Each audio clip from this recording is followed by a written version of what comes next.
Hello and welcome to the Canaries Chat podcast. My name's Luke and I'm here with my co-host Chris, where we'll be talking all things Norwich City. Today's a little bit of a special episode as we have a special guest on all the way from America, but we'll leave the introduction to a little while. But first, Chris, how are you, my man? How you been? Well, very well, thank you, mate. Very well. Very excited for this podcast. How are you? Yeah, I'm very well. It's been a little bit of a, I wouldn't say manic. It's been a bit of a crazy Norwich week this week, isn't it? In regards to transfers and games and things. So there's a lot to crack into. But I'm very, very excited to announce our first ever Canaries Chat guest, all the way from America. We have Alex, who is the founder of the NorwichHub Twitter page, X page, may I say, Instagram page, and does his own graphic as well. So, Alex, how are you, my man? I'm doing excellent, mate. And how are you guys doing? Perfect, thank you. Chris, how are you? All good? Yeah, all very good. Very excited for today. That's all I'm saying. Yeah, well, we've been very, very excited for this, Alex. We couldn't wait to get you on, and obviously we're seeing all the amazing work that you've done on X and Instagram. So we've been very, very excited to get you on as a guest. I appreciate that, and it's been great to see you guys kind of rise into this space as well. Not many voices coming from our club, and it's always good to see some quality voices coming in. And I'm honored to be the first guest on this podcast. So thank you guys again. Stop it! You're making me blush, Alex. You're making me blush. So yeah, I think we'll kick off. We'll just have a bit of a general chat about the week that we've had at Norwich at the moment. So at the time of recording, we had a friendly earlier against Hoffenheim, which finished 2-2. I think overall, first half wasn't the best. I think we could all admit. And in second half, we really got to grips within the game. Alex, what did you kind of make from that game today? Did you watch it? How did you feel? Yeah, I did watch it, and I had pretty much the same analysis that you did. The only thing was I had the audacity to put out a tweet, and I'm gonna read it word for word because I got a bit of stick, and I had to come to my senses afterwards because I'm a football fan. I could be reactionary as well. Yeah. So at halftime, I tweeted, "Okay, let's be real. We've looked shocking this entire preseason, bar Northampton. Season approaching fast and no confidence or clarity in the new style of play so far, from my perspective, naturally worrying." So as you can see, I was pretty reactionary towards the performance, and to be fair, we haven't seen much quality in terms of possession, and you hear Johannes talk about the style of play that he wants to implement. We want to attack, attack, attack. We want possession. We want to be in control, and we haven't seen that. The Northampton, obviously, we saw that, but it's a much weaker opposition. But we haven't seen that. Yes, you could take into account the opposition we're playing, but then I read a bunch of the responses to that tweet, which were basically telling me, relax, it's preseason, and I followed that up with another tweet that said, shout out to the very sensible Norwich fans on here that helped me recenter myself after tweeting on emotion. It's preseason, a totally new style of play, very young players being integrated, a short time together, and it's quality opposition. That was my analysis basically. You just got to look at what we're trying to do in the long term and not focus on the result. The second half was much better. It looked like we really kind of started clicking. So Yeah, exactly that. I think, I don't think there's too much to be worried about at this stage with friendlies. Obviously, ultimately, you don't get any points for friendlies, do you? It's just, to test players out and kind of work on our style. I think Hoffenheim today, if you look at them as a club, they're qualified for Europa League. They finished seventh in the Bundesliga last year. So they are quite a good team. I think it was always going to be a test for us. And it was quite funny seeing, the meltdown of some of the Norwich fans in that first half. But obviously what we've got to remember is it is, a friendly. We are still trying new things out. Yeah, that first half, even though we are trying new things out and, we are trying to find our identity and we're looking to integrate players in, that first half still probably wasn't where we'd like to be. And I think the changes that Hoff made at half-time really did help. We've spoken about it before, Chris, haven't we? About some of the players in that team and potentially time for them to move on. One of the names that I kept seeing today on X was Hanley, saying that he's just a little bit too slow with the style we want to play. Maybe when he received the ball, taking one or two touches rather than getting it out quicker. What do you think about that, Chris? I agree. I think, well, first of all, my Brad Hills agenda is working beautifully player. now. Yeah. I'm still championing that he will. Been saying it from the get-go. He'll be starting CB, but I think I think with Hanley, like you watch him play, he always has to like trap the ball, look up, then play the pass. Like he very rarely lets the ball roll across his body and goes forward with it. And I think the way that Thorpe is going to be wanting us to play is on the front foot. And if you're having to trap the ball, look up where you're going, that's never going to happen. Yeah. But yeah, I think that was shown in the first half. I do believe opposition can and can't make an effect on things. Like you look at recent pre-seasons, we've beaten Olympiacos, who were kind of what they ended up winning. Was it the Conference League? Yeah. And then you had the season before we beat Marseille. Jordan Hugill was the second coming of Grant Holt. Like we've had good performances pre-season, but then the seasons before, when we've won the league, hasn't always been the best. But Yeah. I'm not worried. I do think like there's gonna be a lot of comparisons between now and the Farker era, and whether they're true or not, that's kind of neither here nor there. But I do think we're gonna probably still be waiting 10, maybe 15 games to get where we like will expect this team to be. So it wouldn't overly surprise me if we do have a shaky start and there is a few kind of twitchy fingers getting ready to tweet Thorpe out, like I've seen some people jokingly say. But Yeah. I'm not concerned at the moment. I think Oxford's going to be the true test. I still think, well, I think Duffy and Hills or Hills and Cordoba, but for me, Hills has probably been the standout player of pre-season, so I'd be expecting him to play. Yeah. I No. think that's pretty spot on. I kind of agree with everything you said, honestly, and I do want to touch on Hanley one more time. I did notice a lot more people. I don't want to say are looking for a scapegoat, but I feel like we do tend to kind of fixate on one player and kind of attack them. And I feel like Grant Hanley's getting a lot of stick. We have to remember he's older, and he's coming off a serious injury. We have to keep that in mind. And to be fair to Grant Hanley, he had a lot more pace than people gave him credit for prior to his injury. His tracking down ability and his ability to win fouls and get us out of tricky Yeah, situations is so underrated. But I think, yeah, looking at him now in this preseason, he doesn't have that pace, or maybe he can get it back, and he's still dealing with coming back from that injury. But what Grant Hanley has off the pitch is he's a leader, and he's that kind of like general in the locker room who just commands respect. And if he goes, who's gonna fill that role? Who in the squad? If you look top to bottom, I don't think there's a player in there, but maybe I wouldn't say Jack Stacey's more of a quiet lad. I guess Angus Gunn, but he seems more quiet as well. So who is going to fill that captain general role? No, completely agree with what you said there, Alex. It's he definitely is that kind of figure in that team, isn't he? He's been here since what, 2017. You could class him as a bit of a veteran now within our team. And at the end of the day, you are right. I guess a little bit more respect does need to be put on his name. He's had 2 promotions with us. Done immensely well. I think did he win Player of the Season one year?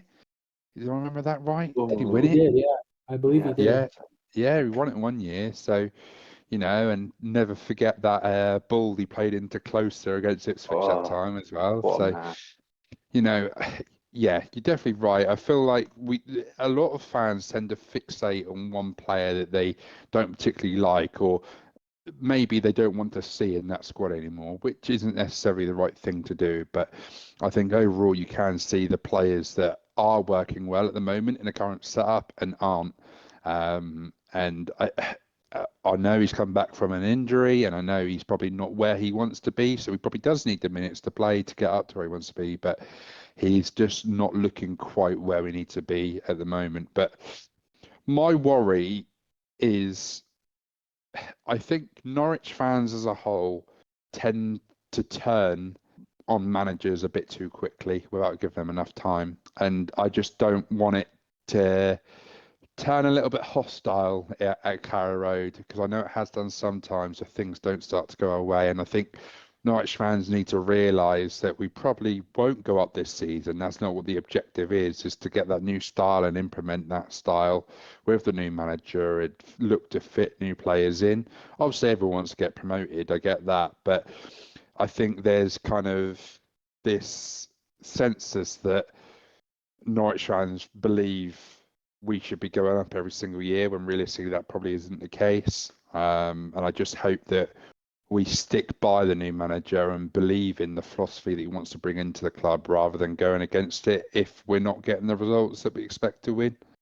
Yeah, I agree. And I think one thing, as being somebody who's active on social media and really kind of studies the Norwich City fan base, I think one factor that could come into play in terms of the belief in the manager and the pressure that we put on him based on the results is going to be how Ipswich Town do in the Premier League. And I hate saying that, but I can envision a scenario where we're struggling to pick up points in the championship, and Ipswich are picking up points in the Premier League, and the fan bases are kind of getting toxic, and it's going to look a lot worse than it actually is. And you have the reality, and you have what the fans are saying on social media, and that's something that could, I don't know, put pressure on the club. And I really hope it doesn't get to that point, but I do see that potentially playing a factor. Yeah, I do think as well though, like if Norwich fans can see a route to where we're going, you do get a bit more leeway. Like that Farker first season, again, I know I said about comparisons about him, but you could you could see what he was doing. You could see what he was building. You knew the style of play that he wanted. Yes, it led to errors at the back and passes being intercepted around the back four that led to goals. But you could see what was being made. And I think if you can see that with Thorup combined with, I mean, let's be honest, like it's going to be a very young, like let's say Hanley or Duffy don't start, it's going to be a very young starting 11. I think that also buys more time because it'll Yeah. now just allow him to go, actually, my first season here, I'm building a philosophy. I've kind of integrated 6 youth players into the starting squad or starting 11. That will give him more time and general, like it does look like we're going that way. And I'm just all for it. I've said it before. I am all aboard the Thorup train. I'm buying into it. We could lose 5-0 to Oxford, and I still think we'll piss the league. Yeah, no, I completely agree. Especially with like buying into, what you can see in front of you. I don't feel like we ever got that with Dean Smith, for example, did we? No one really know what the plan was or the objective was. Obviously, the initial plan was to keep us in the Premier League when he took over midway through that season, but obviously that didn't happen. And there wasn't, I just think with Smith, there was no real identity to us, was there, at that time? And then obviously Wagner then came in, which we told was on a rolling kind of contract, just to probably keep us up or get us to the playoffs, which we then didn't get. So yeah, I feel like Norwich since Fark, like you said, have lacked that identity of, okay, this is how we know we want to play and this is what we want. But I'm glad that's now there with Thorpe, and I'm glad that there's more of a vision to Norwich now than there has been the last couple of years. And I just hope if we ever do get up to the Premier League, I'm not saying we haven't fought for it before, but I just feel like there'll be a different feel to it than there has before. I think if we go up under Thorpe. Yeah, I agree. It'll definitely feel more like the 18-19 season, and Yeah, that was probably the peak of Norwich City football yeah, fandom from my experience. Is we had new players proving themselves, underdogs, a style of play that was attractive, a new young exciting manager, and just beautiful football. yeah, And it took a season to get there. So definitely. we need to buckle up and enjoy the ride Hmm. and see where it takes us. No, I agree. So, yeah, some of the friendlies haven't probably been where we want, but it's all part of it. It's friendlies, it's trying out new things, getting players back to fitness, and just trying things out. So, not too concerned about that whatsoever. But we have got some transfer news other than Cordoba, which couldn't believe. So today, it was very, very quiet. No one really knew about this one. It was very kind of kept a secret. We have signed young left back from Aston Villa, Chrisine. Am I pronouncing that right? Chrisine? I believe so. It, Yeah. the commentator said Chrysine or Chris Chrisine. Mm. or Chrisine, Chrisine. Chrisine, yeah. So he has joined us from Aston Villa, Ben Chrisine, young left back, Euro under 21, under 20 international. From what I've seen on X, I've heard good things. I've heard he had an okay season at Blackburn last year. I think he got a quite bad injury in Scotland as well. But Alex, I know you've done a little bit of a deep dive into him as a player from your post today. Do you know what we can kind of expect to see from him at all, and how do you feel about that signing? I like the signing. I like the signing a Yeah. lot, and it's always funny being somebody who posts like everything that happens because I was Mm, totally unprepared for this. yeah. Uh, I had no idea that this was happening, so you gotta grab your laptop, try and make a graphic as quick as possible. But I uploaded a graphic, not knowing really much about him, an Instagram account called talk.rovers. So on Instagram, if you're a Blackburn fan listening to this, Talk Rovers gave me some insight. And they said Ben's versatile, meaning he can play left back, center back, and left wing back. He likes to get up the pitch and uses his pace and isn't afraid to try and beat a man and even take a shot. He's strong and physical and goes up for headers when needed. All around tidy player and good pickup from Norwich in all fairness. So that's what I'm basing my analysis off of him Mm, on, is that comment from somebody who watched him play 15, 16 times last season in the championship. And he looked tidy today. He looked yeah. like he looked solid when he came in. He kind of had a bit of a Jamal Lewis vibe about him. And I'm not mad at that. He's young. He's linked up with Brad Hills, Abu Kamara, and Kellen Fisher in the England youth setup. So there's a bit of a little boy band developing there, like we Hmm. used to have with Ben Godfrey, Max Aarons, Jamal Lewis, Todd Cantwell. So Yeah. it's an interesting little dynamic going on. I like the signing, and if he's going to be a number two behind potential Callum Doyle, then I'm all for it. So um, it's a positive signing for me. Yeah, no, you've gone to some real good analysis there, and I think Norwich fans that are listening, that's what you can expect to see from Christine.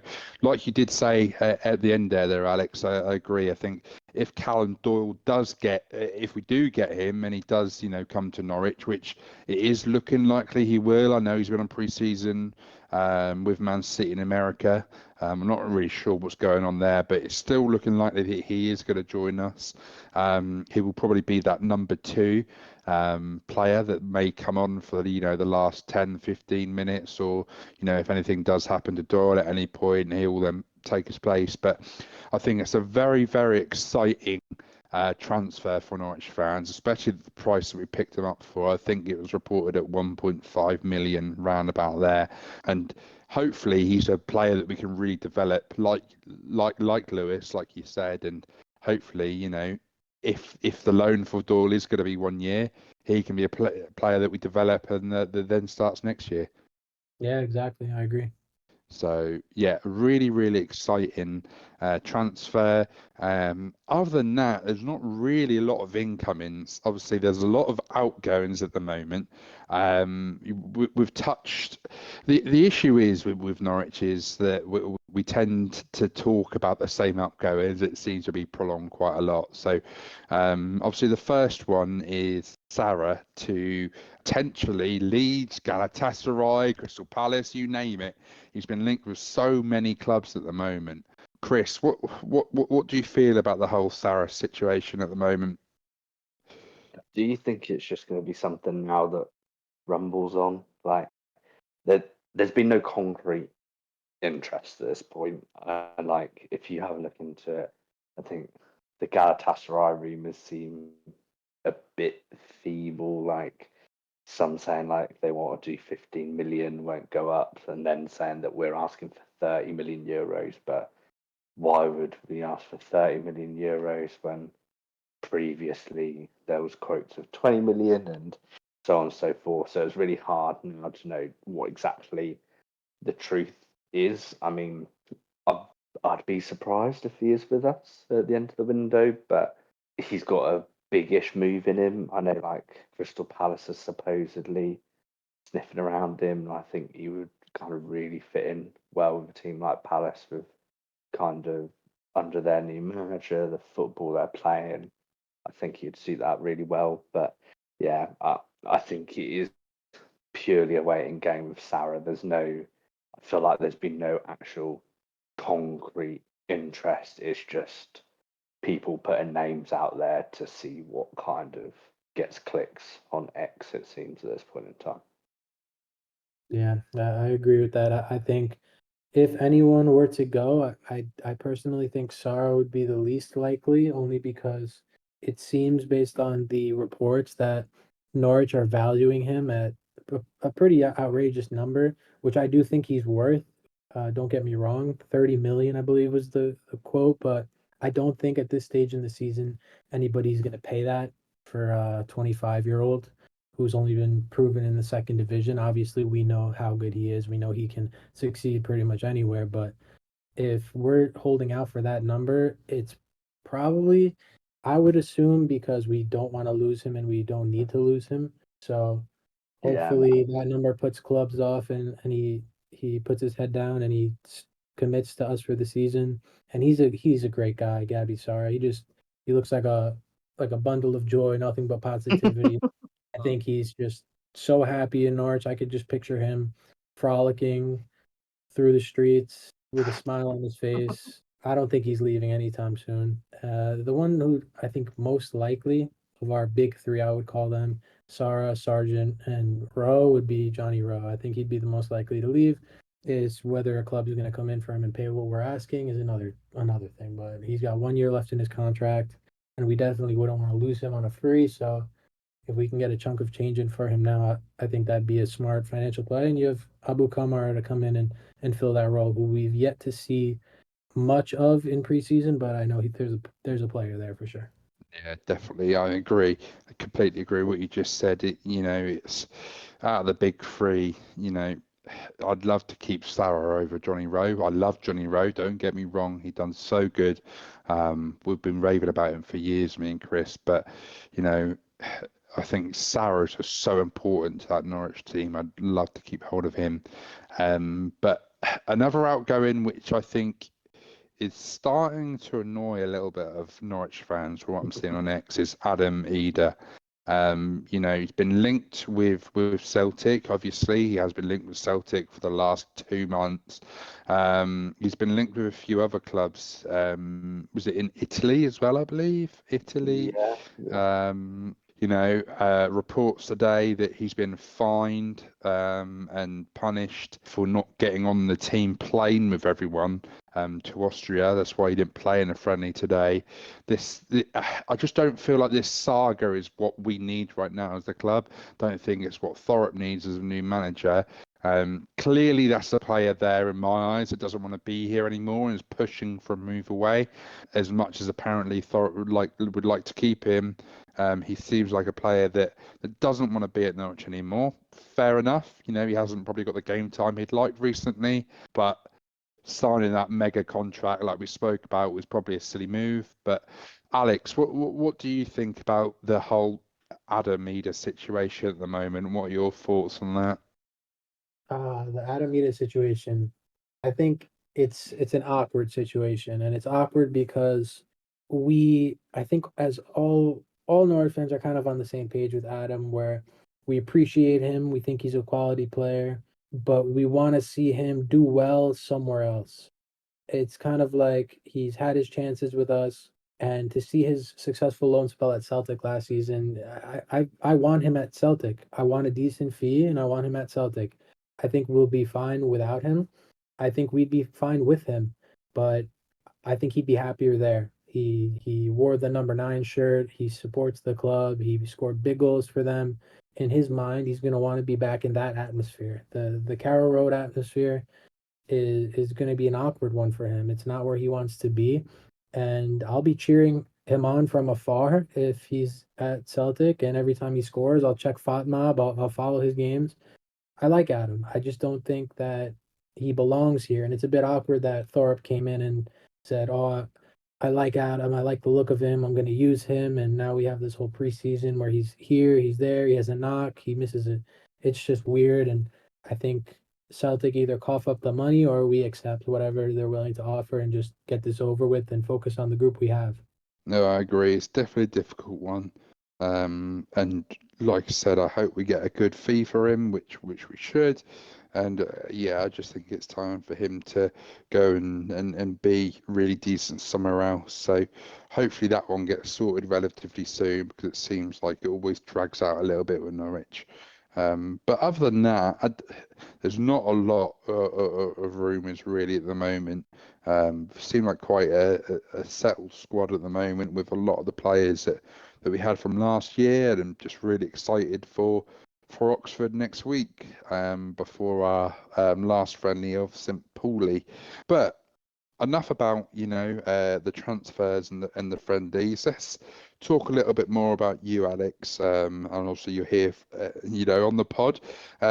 So the first thing that I kind of wanted to ask you is, why Norwich? Obviously from America. I believe it's New Jersey. You're originally from, is that right? New York, so New York. right Yeah. next to Jersey. Same area. Lovely. Yeah, you're currently in Miami as well, and I read on your own kind of personal blog on your website that you've been following Norwich since about 2015-ish. So how did that come about, and why Norwich? Okay, I don't know if you could hear this, but I have 2 Chihuahuas. You hear Okay. screaming in the background. My girlfriend just got home, and they're freaking out. So No, you're fine. if I don't have any prisoners in my basement, those are Chihuahuas. Oh, bless them. What are their names? Oh, we got Coco is a girl, Nice. and Kylo is the boy, and they're like best friends. Oh, I love that. So yeah, my girlfriend had them before we met, and then we moved in together, and now they're ours. And I fell in love. I love Chihuahuas now. I'm a Chihuahua guy. Oh, yeah, that's adorable. That is All right. adorable. So the question was, why Norwich? I love this question because my story really makes no sense. My dad is a first responder, volunteer firefighter, and paramedic. He's been since I can remember. And growing up, he was a first responder for a department near my house called East Norwich Fire Department. East Norwich is a town about 5 minutes from my hometown growing up. And he would always walk around with the jacket, East Norwich Fire Department, all his shirts, East Norwich Fire Department. It's all he would wear was the fire department branded gear. So Norwich, East Norwich was kind of ingrained in my brain from there. and I would have birthday parties there at the fire department. It was nothing at the time, but then when I started following football, I discovered scrolling through FIFA, looking at all the teams, that there was a club called Norwich City. So I was like, "Oh, East Norwich, Norwich City, that's kind of cool." I think I was looking for like an obscure team to make a career mode with, and I landed Yeah. on Norwich City, and I liked the badge, I liked the colors. I clicked on the team, I went through the squad, I saw, oh, they have some good young players. Nathan Redmond was one of them at the time. Some good young talent, Wes Houlihan, Johnny Howson, Bradley Johnson, and I was like, "Oh, okay, this is a cool little team here." So I made a career mode, and then I started following kind of on the side, like, "Oh, how are they doing in real life? I'm playing my career mode. How are they actually doing?" And they kept winning. This was around the time when Alex Neil was appointed, so I was keeping up with the team in real life, and I was playing my career mode, and I just got very invested.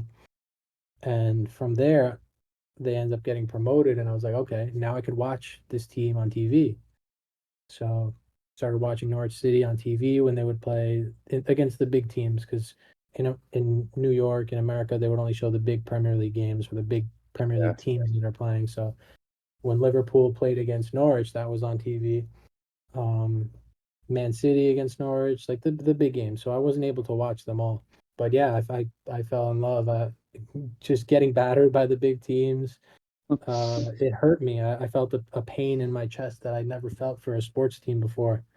And Yeah. then we got relegated, and it was exciting because I started to understand how the championship worked, and how now there's 46 games, and it's a whole different dynamic. I'm here from the start now. The previous championship campaign, I joined about halfway through.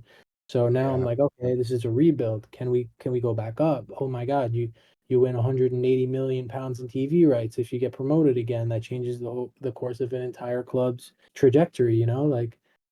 So now I'm invested. I'm watching us play against weaker opposition, playing better, winning more games. The Farka era, Farka's rebuild, it was all very exciting. So obviously the 18-19 season just hooked me for life, and that's when I started posting content. It was the 2018-19 season. My first graphic I ever made was on an old beat up laptop with like the oldest version of Photoshop, and it was Moritz Leitner and Onel Hernandez like celebrating together.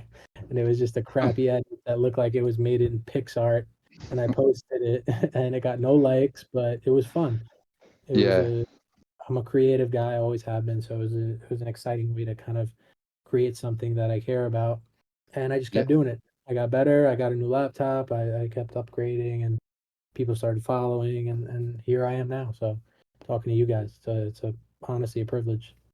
Yeah, no, that sounds pretty fitting, East Norwich and Norwich in England as well. So, yeah, that seems very reasonable. But did you, so from that, did you like play football or soccer beforehand, or was that when you first started to pick it up? Did you kind of play it as a kid, or?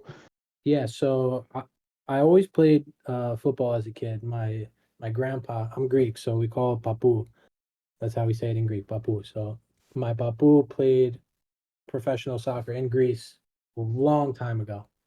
So he introduced the sport to my older brother and I.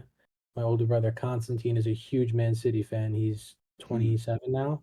Yeah, 27. I'm 26. Constantine kind of picked up the intricacies of the game before I did. He started following Man City very intricately when the new owners had just taken over, before Man City really blew up. So Constantine, if you're listening, all credit to you, because he kind of jumped on the bandwagon before it even got rolling. And so he would come up to me all the time telling me about all these new signings. I remember him talking about Stefan Jovetic is joining Man City. He's going to be the best young player ever, and just all these things. And I was like, oh, I honestly I didn't really listen to him, but I'm honestly, FIFA career mode really hooked me onto the game. My older Yeah. brother would play it all the time. I started playing it. I remember I would sign Lacazette for every single team ever. And yeah, I think that's kind of what did it for me. It was my older brother, and then kind of explaining to me how the world of football works. And he's a genius when it comes to this stuff. he's in law now, so he's like obsessed with football law Oh yeah. and all lawsuits in football. He follows very intensely, and he could tell you anything about any team. So shout out to him. But yeah, I think FIFA career mode, my older brother are what kind of got me into the sport, and then I discovered Norwich, and from there it was a whole new story. Lovely. And what is life like in America following, football and soccer? Because obviously, the kind of narrative that we think that you all follow is, the American football, we call it, the basketballs, the ice hockey, stuff like that. So is there really a big soccer or football fan base out where you are? What's kind of life like there when it comes to soccer and Norwich in particular? Yeah, so I will say that it's a lot different now than it was when I was growing up. I Mm, remember I don't know how your school setup is, but we have middle school and high school. So you from sixth grade to eighth grade, you're in middle school, and then ninth grade to 11th or 12th grade, you're in high school. I'm not sure how that works, but yeah. in middle school, I started playing soccer, and you weren't cool if you played soccer. You were a weird kid. You were made fun of. If you weren't playing football or lacrosse, you weren't cool growing up where I was. And in high school, I remember my last year of high school when I was about 17, 18, soccer started to get cool. They call it soccer here, but it started to become cooler. Now if you play football in America, you're cool no matter what. Everybody loves it. It's a totally different world. My little brother's 16 and he plays for a really high level academy back in New York, and the, he's the coolest kid in the world. He's got all these friends, followers. It's crazy the difference from then and now. But yeah, it's changing. The game's growing a lot. Since I moved to Miami, the culture here is a lot more, it feels a lot more authentic, mainly because of the South American influence that we have down here. There's a lot of South Americans, a lot of Brazilians, Colombians. My neighbors are from Uruguay, and you could hear them screaming when they were watching the Uruguay team in Copa America. Very passionate. Yeah. They wave the Uruguay flag outside their house. So Hmm. it's a different culture here in Miami. But yeah, overall in the US, the game is growing significantly over the last few years. Just Yeah. to jump in quickly, did you feel like there was a big shift when Messi came to Inter Miami? Was that like another noticeable shift, or it was just building on the foundations that were already kind of laid in Miami around football? Yeah, I mean, Messi coming here definitely um, had a huge impact. I don't think you can go anywhere without seeing a kid with a Messi jersey on. But I think the game was already pretty big here before he joined or before he came. I'd say that's probably down to how well the American players are doing overseas now. There's a lot of big name American players. You see Weston McKennie and Cristiano Ronaldo on the same team. It's like you never had that before. Christian Pulisic going across Europe and playing well in all these different clubs, and a bunch of exciting young talents like Caven Sullivan joining Man City. I think he's like 15 years old. So Yeah, Josh Sargent, obviously. obviously, I Playing try. with Sarah, it's the same. Weston Yeah, McKennie and it's the same. Ronaldo, Sargent and Sarah. There's not a lot of difference in that, I don't think. Exactly. I should have said Sergeant first, but no, it really Sergeant, and I mean, I wish he would get more game time with the national team and kind of be solidified at that number 9 spot. But yeah, there's just a lot of really good American talent, and the game is definitely growing. Why I saw a lot on X when obviously America was in the Copa America. Why do the United States soccer fans really not like Sargent? What's the hatred towards him? Honestly, I think it's probably just the way he looks. I think they just Fair discredit. enough. Like we got it. Let's be real. He doesn't look cool. I actually had the opportunity to meet Josh at the Lotus Training Center last season, and I asked him, like, why don't you ever get a fade haircut? Like, why don't you ever like do something cool with your hair? And he kind of laughed it off, and he was like, no, my ears are too big or something like that. And then he poked a little fun at Ashley Barnes's hairline. So he it seems like something that it seems so stupid, but American fans are still kind of learning how to watch the game and understand the game. And I'm honestly like he hasn't really gotten the opportunity to show what he's capable of. And Yeah, I think he thrives in a Norwich City side, but the way the USA team play doesn't really play to his strengths. Like we know he's good at getting in behind, finishing one on one. He's good in the air, and they don't really play to his strengths. So yeah. That's fair yeah, enough. Yeah, yeah. I guess he kind of gets overshadowed by all that, talent you've got in that team at the moment. Pulisic, McKennie in there, Balogun now getting in the team. I guess he kind of gets overshadowed by the bigger names as such. Yeah, exactly. But yeah, my next question kind of fits in nicely to you, talking about meeting Sargent. How was your time in Norwich when you came? Well, this year, last season, did you enjoy it?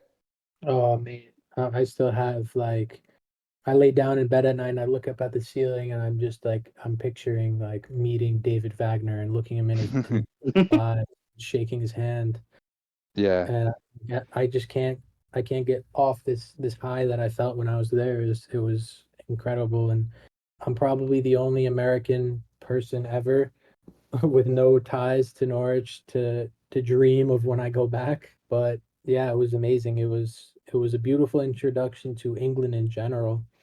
was My that your girlfriend, first time across to England? yes, it was my Ah, first time, lovely. and it was highly anticipated. My girlfriend planned it to an absolute T. Everything was perfect.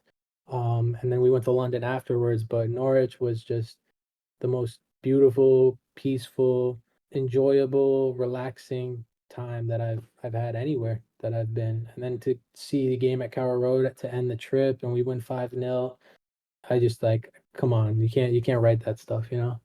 Yeah, and two absolute worldies that game as well, from what I The remember. goal of the season happened right in front of me. Yeah. I wish I was in the Barclay. I was we did the celebration package where you get a tour. We had Jeremy Goss and Mike Milligan touring us around, and then they seat you behind glass above the Barclay. And I wanted to be in the Barclay or like at least in the crowd so I could really feel the atmosphere. But Sarah's goal happened right in front of me, and I was like, to be honest, I was the only person in the box that we were sitting in that was actually like celebrating the goals. Everyone else was kind of just clapping.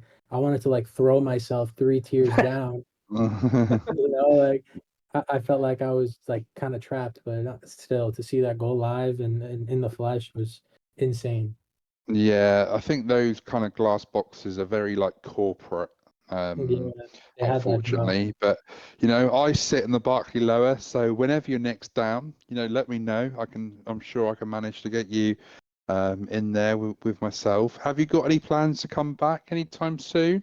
Nothing concrete right now. There's a lot of bills No. piling up, and I'm trying Yeah. to get myself situated here in a new house in Miami, and you Mm. know, got a lot of other stuff. But obviously, the goal is once I'm ready, I'm coming back. Yeah. I need to be there. I need to be on the piss next time because I didn't drink at all. I was just so focused on having a good time and putting content out, but who knows, maybe next time I'll strap a GoPro to my head and I'll just get piss drunk with the boys. Yeah, why not? Yeah, why not? Was there anything that surprised you about Norwich when you came?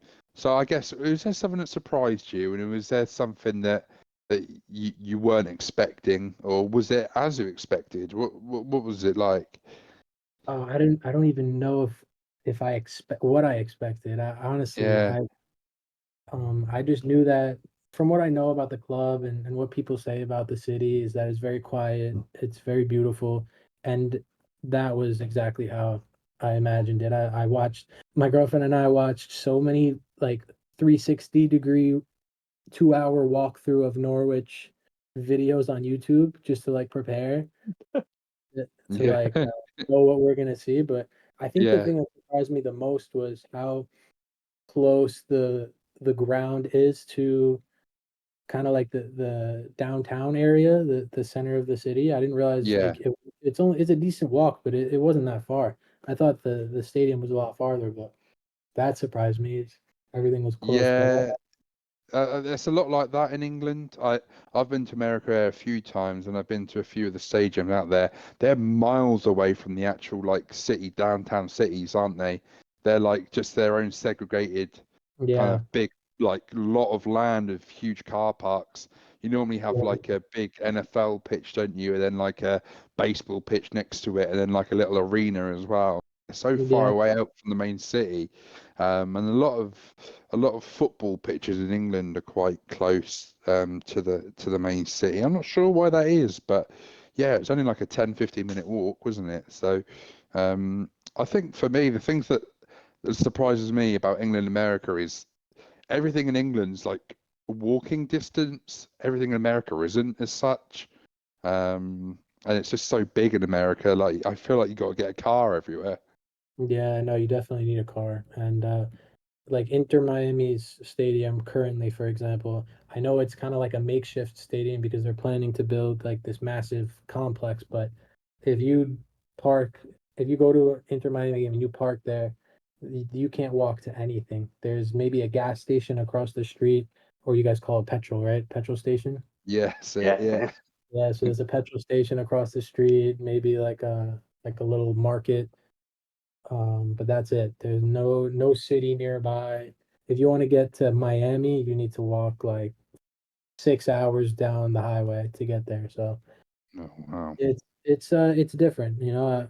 The concept of having a drink at the bar with your mates, talking about the game on match day, and then walking to the game and watching it, and then going back to the bar afterwards and talking about the result or whatever it is. I can only imagine what that's like when you have like a emphatic win or a last minute winner and everybody's just on the piss together at the pub after they just walked there after the game. I think that sounds like a dream to me, and it's something that I need to accept. I'll probably only experience a few times in my life, but you guys definitely have the better football fan setup over there in terms of being able to walk to the ground and enjoy the festivities before and afterwards.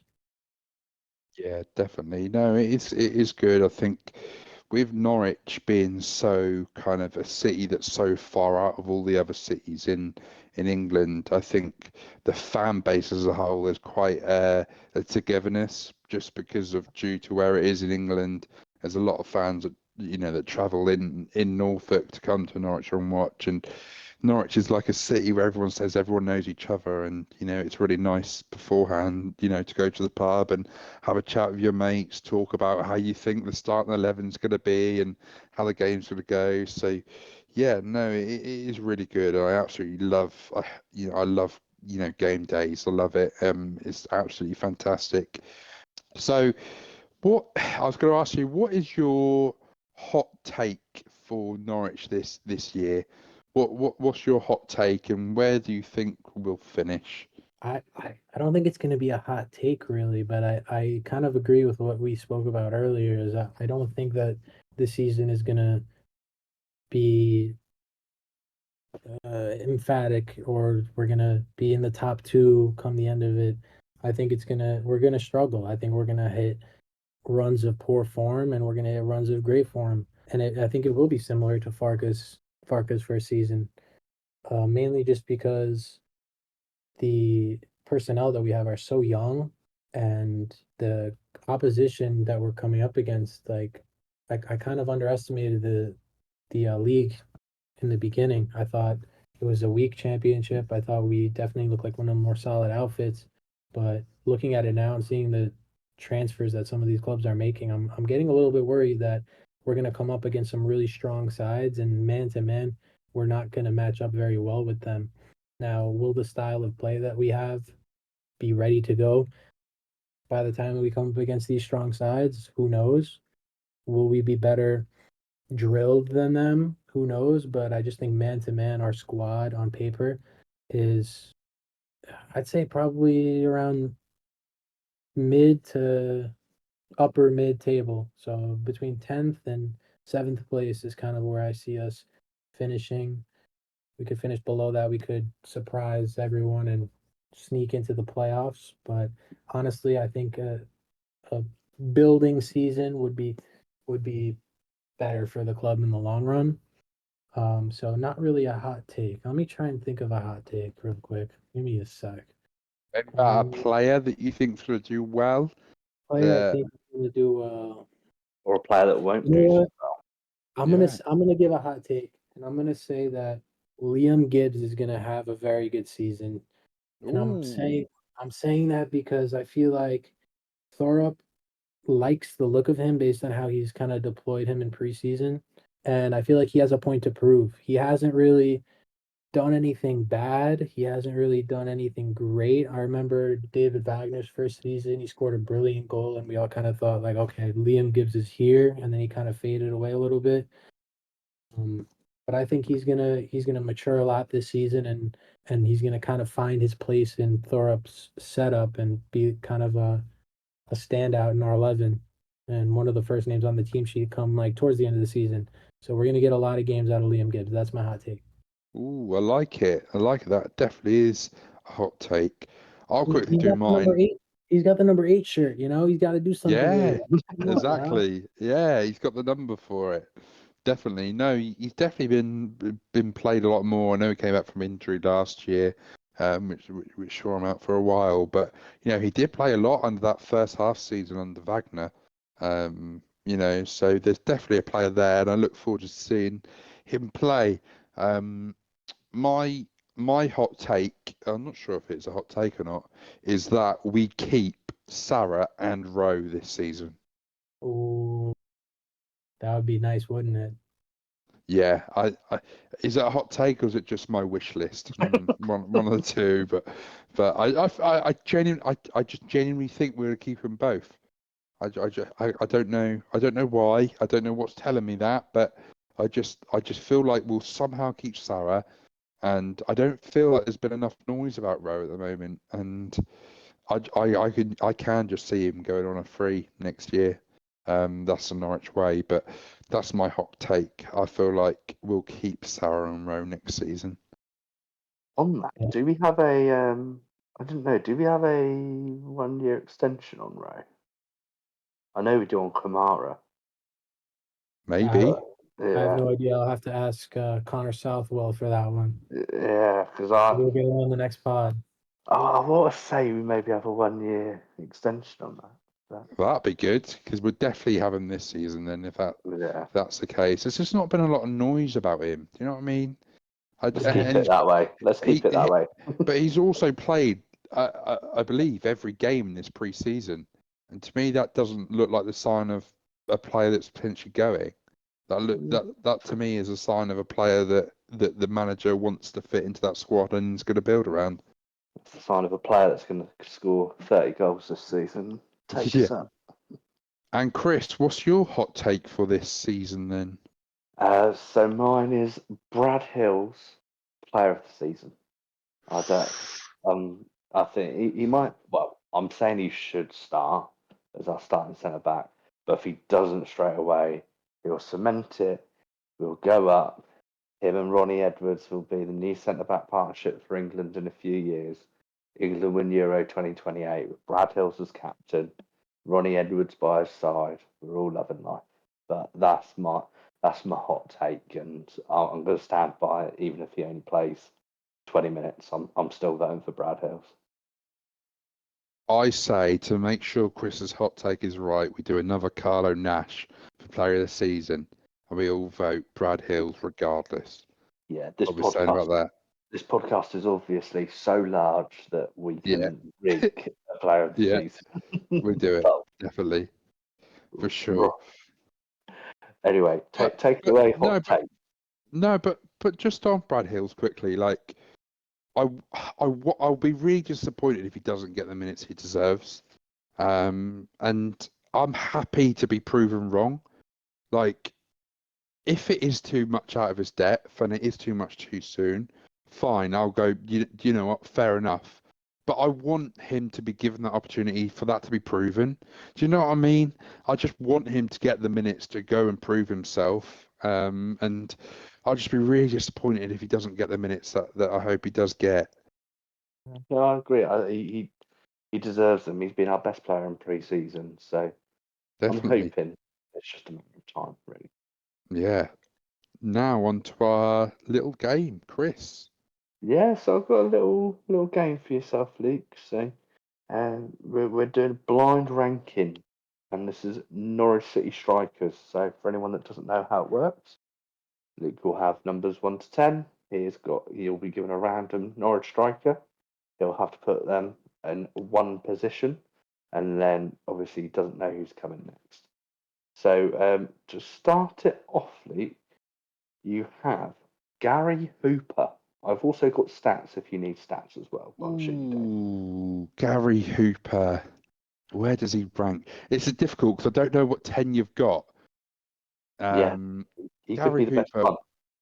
what he done for Norwich? I'm gonna put him ooh, 8. 8. Okay. um, don't know if you'll regret this one or not. But the next one you've got is Aaron Wilbraham. Oh no! Oh no! Can I change the No, previous one? no, you Um, cannot. oh no! Um, uh, Wilbraham. Oh God. Do you want his stats? Will that help Yeah, your? go on. Yeah, stats. So he scored 2 goals in 22. 10. 10. Right. Okay. I'm just making a note of that. So the next one you've got is Adam Eder. I'm gonna put him. I'm gonna put him 5. I think he's deserving of a 5. You know, he's come in clutch. When he has come on, he's done a good job, and you know he fulfilled that position for Pookie when he got injured in that Prem that season, and you know he played a lot last season when you know Barnes and Sarge got injured. You know he done an okay job when he did come on. So Eder in fifth. You've then got Cameron Jerome. Oh, Wembley springs to mind.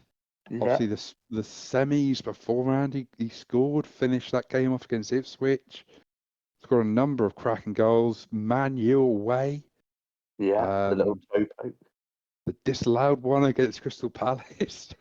um, oh, I don't know who else you've got though. Oh,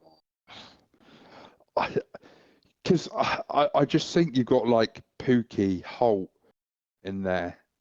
I need to push you for an answer, Luke. Maybe Terry Alcock as well. And Gavin. Oh my God. I'm putting Jerome 3. 3. Yeah. Okay, that's fine. That's fine. You then got Chris Martin. 4. Oh, very decisive. Yeah, I think he's in between. I'd say he's better. Yeah, he's better than Ida, but not as much. Yeah, 4. You've then got Grant Holt. 1. He for me is the best all-time Norwich City striker there has been. He just had everything. Interesting. He Yeah, he okay. he is just number one. I know there's players, you know, from the 50s and 60s that done it immensely well on purely goals and things. And I just think Grant Holt in recent times, you know, League One, Championship, done the job in the Prem. The goals that he scored, I think that Championship season that he had, the amount of assists and goals he got, it was insane. And, you know, what springs to mind for me is that header he scored against Liverpool, that ball that came in from Pilkington, that The header cop where end. yeah, at the cop end, you just you just don't get strikers like him anymore. And for No. me, he's just number one. Maybe I'm a little bit biased because I grew up with him, but for me, Yeah. he's the best Norwich striker of all time. Next, you have Dean Ashton, one of the most talented strikers we've ever had. You What have I got left? Would have played for England, I think, without injuries. That's probably certainty. So you've got 9-7-6-2. 6. Wow. So just to be clear, we're putting Dean Ashton knowingly behind Adam Eder, Chris Well, Martin, and Cameron Jerome. I'm going like solely by what they done for Norwich. Well, I'm not. he had I'm not. a I'm goal not. per game ratio of 2.58. I'm not putting like what else they've done outside of Norwich into factor here. I'm just talking about purely their spell at Norwich, and I think Wow. he done okay, but I think Adam Ider's done more for Norwich than what he done. Well, Yeah, no, I'm you'd certain on argue, that. this person you'd argue has done more potentially than both of them in important games. You've got Simeon Jackson. Oh no, 2, 7, and 9. His iconic header assisted by the greatest ever Oh Norwich City player, David no, Fox. I've butchered this completely. Oh, because he'd be quite high up. I know you, and I know you put Pookie in there. So Jackson's going 7. Don't not put Pookie in there now because I said it and think of someone else. And then, say, number 9, you have Ricky Van Wolfswinkel. 9. 9, RVW. Please be Pookie. Please be Pookie. Please be Pookie. Now, Please be Pookie. Please be Pookie. I thought you would think that I would put Pookie at the end. Oh no. Who have you put? It's not TV Pookie. Oh no. This is number 2. This is number 2. Let me see if they ever overlap with Pookie. Oh no. They had a year or 2 together.